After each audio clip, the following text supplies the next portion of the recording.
Ladies and gentlemen, please welcome to the stage Jonathan Martin, National Political Correspondent at the New York Times, and Al Cross, Director and Professor at the University of Kentucky's Institute for Rural Journalism. Hi, Jonathan. Hey, Al, thanks for having me.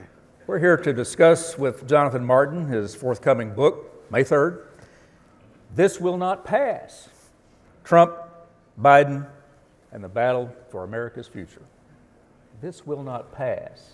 Yeah, What's that about? It could be read a few different ways, Al, that phrase, but I think what we're getting at there generally is that this era of polarized tribal politics, and certainly on the right, Trumpism, did not end with Election Day 2020. I think a lot of voters in this country, even some of those who supported Trump, thought that the election of 2020 would bring an end to that style of politics, and obviously it didn't. And we are still living in the midst of these very turbulent political times. How much of that is because Donald Trump is still a political force trying to get reelected, and how much of it was because he simply changed the nature of the Republican Party?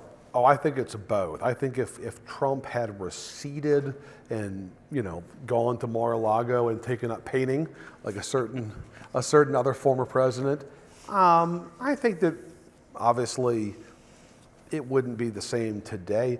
But I do still think, even if he had done that, Al, I do still think that the nature of politics still would have changed. We would not have gone back to a kind of Bush 43 or certainly Bush 41 style center-right politics if Trump had simply decided to retire. I think we are in a transformed era where the political incentives in both parties are to accommodate the ideological wings of their party, and I think that that is what shapes the nature of today's polarized and often tribal politics. Well, you've written that there's a reflexive contempt for anything associated with the other party. Right. That didn't used to be the case. No, and that's the irony of today, is that we don't have the kind of party loyalty that some people heard about from their parents and grandparents, where they would say, I was born a Democrat, and or I was born a Methodist and baptized a Democrat, I think was one of the sayings. You don't have that kind of party loyalty where people love their party. They just hate the other party so much more than they love their own. And that's the motivating element. Right. Negative partisanship, as the poli-sci crowd here at UK would call it. That's the animating force in today's politics, and that's the cohesion for two really unwieldy coalitions. You've got basically four parties now within the framework of two. I think that's a good concept. Talk about it. Of two national political parties, and what keeps them under their respective tents, Al, is contempt for the opposition more than any affection for their own party and their own leaders. So let's take Democrats first. You effectively have a coalition that spans everything from disaffected country club Republicans to actual socialists. Like not the Republican attack ad socialists that folks like Dan like to put in their TV ads, but like actual, card-carrying DSA member socialist. With people like Bill Kristol, the former editor of the Weekly Standard and a longtime conservative voice who obviously has now found a home in Joe Biden's Democratic Party. That's a pretty big and ungainly coalition, and that's hard to sustain. Speaking of FDR, it recalls the FDR Coalition, which was a lot easier to manage in an era, a pre-digital era, shall we say. Well, economics dominated that era. And economics were much more central than the culture as it is today. The Republicans, on the other hand, have their own challenges. They have a sort of pre-Trump, center-right, establishment, business-friendly party. Free trade friendly. Reflected by people like Mitch McConnell or perhaps Andy Barr here in Lexington, merged with a much more populist verging on European-style nationalism. Anti-free trade. Yeah, and not just anti-free trade, but sort of like a European-style, nationalism that is much closer to the kind of blood and soil parties of Europe than it is to Reagan-style conservatism here in America. Now, what's keeping those two coalitions together, like I mentioned before, is entirely a view that the other party isn't just wrong, but they're illegitimate. Or they're immoral even. Immoral and they're evil. Anti-American evil. And so it's the irony of these times that we've got sort of very weakened national parties, very weakened party leaders and weakened parties, but incredibly strong partisanship that's based upon contempt for the opposition. So what's different about this book? I'm glad you asked that. So I'd be thrilled if all of you today would pre-order our book. It's out May 3rd, but you can pre-order today on Amazon or your favorite local bookseller. It's called This Will Not Pass, and it's by me, my colleague, Alex Burns. He and I worked together at Politico for years and have now been working at the Times for years. And we have a wealth of material. And what makes this book different is we decided to do something bigger than just either a campaign book or a Trump book. After the 2020 election, we realized that we had to go bigger, that you couldn't just do a campaign account because the campaign never ended. Trump didn't concede, then January 6th happened, then the aftermath of January 6th has obviously shaped both parties. So we decided to do a more comprehensive account, and the goal being kind of the first rough draft of history, of this extraordinary period of crisis in American politics. So that includes, yes, Trump, but also Biden. So we have both administrations. This is basically the first book on the Biden presidency. And you're going to learn a lot about the Biden presidency that you haven't read.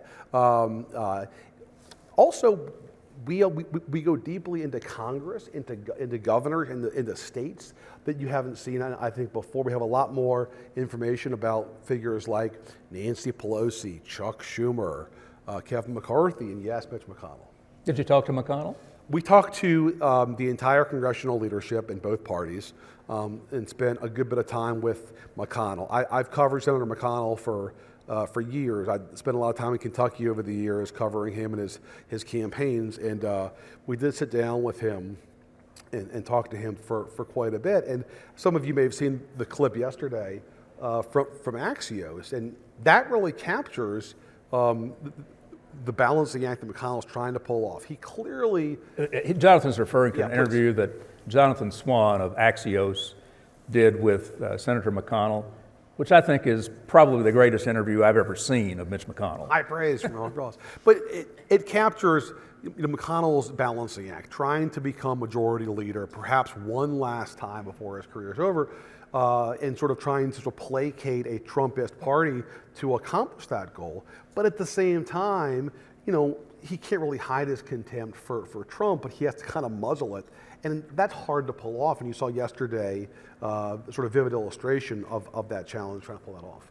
And the focus of most of the commentary, this went on for Morning Joe for 20 minutes today, is the fact that McConnell could make these speeches trying to read Trump out of the Republican Party, right, clearly blaming him for what happened January 6th, but not voting to impeach. And then 2 weeks later, saying, well, if he's the nominee, absolutely, I'll be for him. Yeah, it captures McConnell as a party guy, and also captures McConnell singularly focused on reclaiming power and becoming majority leader once again, he hopes, in 23. Absolutely. You've written that there was no peaceful transfer of power. I think McConnell might disagree with that. He's the guy who said, no, we're not going home, we're going to get this done tonight. Well, this is what makes this moment in history extraordinary. I think why we're going to be studying this period for years to come.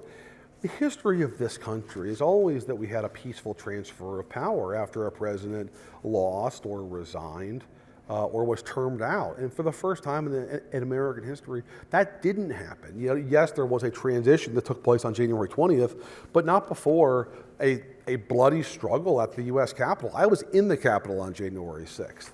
I was in the Senate gallery when, people came inside that building, and I was evacuated with the U.S. Senate, and there's an entire chapter in the book about that moment and that day and what it was like both from the inside of the Senate and also from where I was evacuated to, as well as where the House was evacuated to. We have really sort of vivid details about what happened. And the fact is that there was a bloody struggle to stop the count. That it was an effort to stop the transfer of power. There's no two ways about it. Obviously, that attempt was defeated after a lot of bloodshed and cops beaten, but it was different in the course of American history, and I think it will stand out as sort of a new day of infamy. You agree with its characterization as an insurrection, then? Absolutely. Okay. You said that the book will be the first real look at Biden. Yeah. And you've written that he's had one of the most productive first years of any new president. And why is he at 42%? Oh, look, I think most Americans are focused on, understandably, the here and now and what they see in their own lives. And they don't like the prices that they're paying at the grocery store or at the gas station. And that obviously is reflecting on the party in power. And I think also Biden's challenges, he's not Trump and he's not Obama. By that I mean he never had a sort of big amen corner that was enthusiastic about him. There was no Biden movement, right? The Democratic Party was on the verge of nominating somebody that a lot of people in the party thought would lose to Donald Trump. That caused a panic. And who do we have left as an alternative? Well, the clear alternative at that point was Joe Biden. And that's why he became the nominee and president. He had one job, essentially. And mission accomplished, right? He beat Donald Trump. We all knew that there was less clarity about what was next beyond that one task. And I think that's where we are right now. He does not have a dedicated base. He's got people that hate his opposition, which obviously helps him, but there's no enthusiastic Biden base. You look at the polling questions about should Joe Biden run for re-election. That is the most fascinating question to me. The number of Democrats who say no is really interesting. And not necessarily because they don't like Biden, just because they're not super enthusiastic about him, or they want to see what their options are. And I think we're at this fascinating point in American history where we're going into a year in 23 where we have extraordinary uncertainty about the leadership of both American parties. An 81-year-old president as of next year, who may or may not seek re-election, has never happened before. And if he doesn't run, does he endorse his VP or not? On the other side, we have a defeated and some would say disgraced ex-president trying to reclaim power.